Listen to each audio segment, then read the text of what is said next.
Okay, step 17, the buying and selling process. Now, a lot of agents don't take the time to explain the process to buyers and sellers.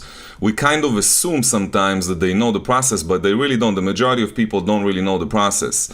So it's important that during your listing presentation and during your buyer's consultation, you're going to sit down with the prospect and you're going to explain to them real quickly what's going to happen from the moment you're going to sign an agreement until the closing. So once the buyers understand the process, okay, they feel comfortable to do whatever you recommend. So it's going to help them. It's going to help you as well. All right, so let's go through the buying process, then we're going to do the selling process. All right, so the first thing you want to do is obviously you want to schedule an in-house consultation, or you meet in your office or you meet in their house. Either one is fine as long as you sit down with them face to face, which is really step 2. Step 3, you need to understand their needs. So ask a lot of questions, okay? And follow the script that I'm giving you in the buyer's consultation. Number 4, sign them on exclusive buyer agreement. Obviously, you're going to go over the agreement. All of this is already included in the buyer's consultation video that I recorded for you. Okay, number 5, you want to conduct a property search. You sit down with them, you show them what's available, and then you really pick the right properties for them. So you want to schedule showings at number 6. And then number 7, I wrote down only show properties that fit their needs. Many agents are showing homes to buyers that they know already ahead of time that that's not going to fly.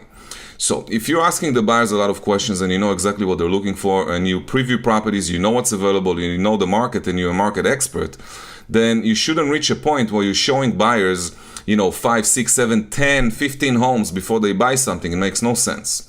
If you work with buyers that are motivated, pre-qualified, realistic, and they sign exclusive, you should finish the process of buying within up to showing them, let's say, 3 to 5 homes. That's it. So only show properties that fit their needs. Number 8, you want to write down an offer on a property that they like. And then number 9, negotiate the best offer for the buyer. Obviously, you need to get the offer accepted by the seller. And then 11, allow time for attorney review. In most states, if you use an attorney, you need about 3 days attorney review. In other states, when you don't have that, many buyers still want to meet up with an attorney and ask some questions. After that, what you do is resolve all the contingencies. Sometimes when you negotiate a contract, you're going to have some contingencies. Maybe the buyer wants the seller to fix something in the house. Maybe the seller wants something. So you need to resolve all contingencies, obviously. You need to order inspection. And then you go out to the house with the buyer. You do the inspection. And then you need to end the inspection contingencies. Now, many times at this step, the buyers decides that they might want to reduce the price or ask the seller to fix something that is not in working order. And then the seller might say, well, I'm not willing to fix it, but I'm willing to give you credit. And then you need to renegotiate the deal before you go into a solid contract with no more contingencies, okay? Then you need to order the appraisal, ask the mortgage broker to order the appraisal, and make sure they do that. All right, then you need to schedule the appraisal and you need to go out to the property. This is a very important step. You got to go out there and you need to give the appraisal some comps, some comparables. You know the market best, so you want to show them why the house should appraise for the price that the contract is stating. Okay, after that, you want to wait for the commitment letter from the bank. Once the bank issues the commitment letter, you want to make sure the attorneys are ordering title in the meantime, and then schedule the closing date and time. Some of us go to closing, some of us don't go to closings. Okay, and then after that, obviously, you want to send the commission bill to the attorneys, or if you go to the closing, you bring the commission bill with you, and then you take the buyer on a walkthrough and get a copy of the keys. All right, after that, you go to closing.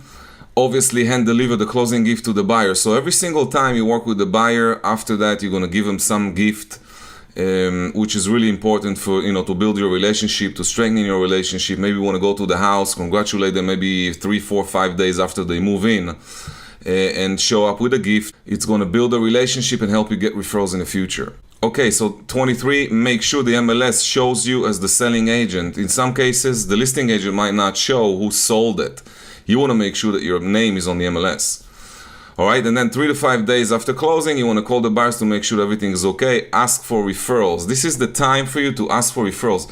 If you really follow the system and you give outstanding customer service throughout the process, you then have the right to go in and ask for referrals, and you're probably going to get them. So if the buyers know someone who's looking to buy or sell, they will refer you immediately. And then you want to put the buyer on your past clients list and keep in touch regularly. So they're going to go into the database, they should be in the database already. And then every time you're sending out a newsletter or, happy holidays, etc., you will include them on all those mailouts. Now, right after that's done, you need to send just sold postcards to all the neighbors. Even if you're not the listing agent, you are the selling agent representing the buyer. You are the one who represented the buyer to buy this property. So therefore, you're entitled to go out there, do door knocking, and send postcards around the neighborhood. This step is crucial for your business. Alright, now following up is obviously extremely important, especially while contingencies are open. You want to follow up on the deal, you want to make sure that it's in place. Now, once you hire a transaction coordinator, they will do most of the steps that I mentioned. It's their job to make sure the deal goes through from A to Z. It's their job to make sure that we get all the contingencies done, we get inspections done, scheduling inspections, appraisal, all that stuff should be done by someone else. A lot of that was 80% of what you shouldn't do. And you should really delegate to someone else who can do it better than you.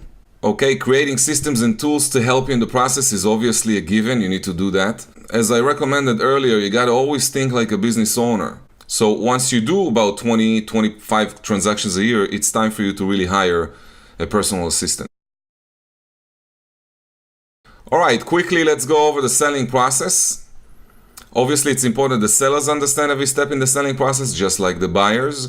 Top producers takes the time to explain the process to each seller when they list the property. And once the sellers understand the process, they feel more comfortable, and therefore the selling process is smoother and more positive. Alright, so the selling process: get a listing signed and then you advertise it. Prospecting, door knocking, postcards, open houses, etc. Everything we do to sell homes.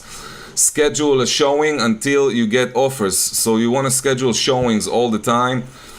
You want to negotiate the best deal for the seller, the best price, the best terms for the seller. And then you want to make sure that the buyer is really qualified. If the buyer is yours, then obviously you have the pre-qualification letters and everything else. But if the buyer is not yours and he's coming in from another agent or from another agency, you got to call the mortgage broker and make sure that this buyer is really approved. After you do that, you want to get the offer accepted by the seller and signed. Then you have yourself a contract, okay? You want to send the contract to both attorneys in case you're using attorneys. Obviously, you need to wait 3 business days attorney review, and right after that, you want to start helping schedule inspections. Now, you're on the seller side, so you don't really need to go out and do the inspection, but some agents prefer to do that. It's your choice. Okay, then number 10, you need to negotiate inspection contingencies, if any. If the buyer is coming back after the inspection asking for a reduction in price, or he wants you to fix the property, you got to go back to the seller and talk about that. Alright, number 11, you want to make sure that all the contingencies are finished, that there is no more contingencies, and you have a solid contract. After that, you want to make sure the commitment letter is given by the bank. You have a commitment letter from the bank approving the loan for the buyer. Schedule the closing, and then you want to send commission bills to the attorneys and go pick up your check at the closing or let them mail it to you. After that, obviously, go to the house, congratulate the sellers, and hand deliver a gift. After that, you're going to put the seller on your past client center of influence list and ask for referrals. Alright? After that, you want to mail or hand deliver a just sold postcard in the neighborhood, and preferably do door knocking. This is one of the main reasons why top producers focus on listings instead of working with buyers. Listing property is much less time consuming. Okay, therefore you want to focus on it instead of working with buyers. You can do a lot more deals as the listing agent than you can do as a buyer's agent. As a seller's agent, there is much less to-do items than working with the buyer, so you're obviously going to work less. When you have the listing, you will normally have the upper hand in negotiations. And also, very important, the listing side of the deal is much easier to automate, okay, and have someone else manage it for you, so you don't really need to do anything.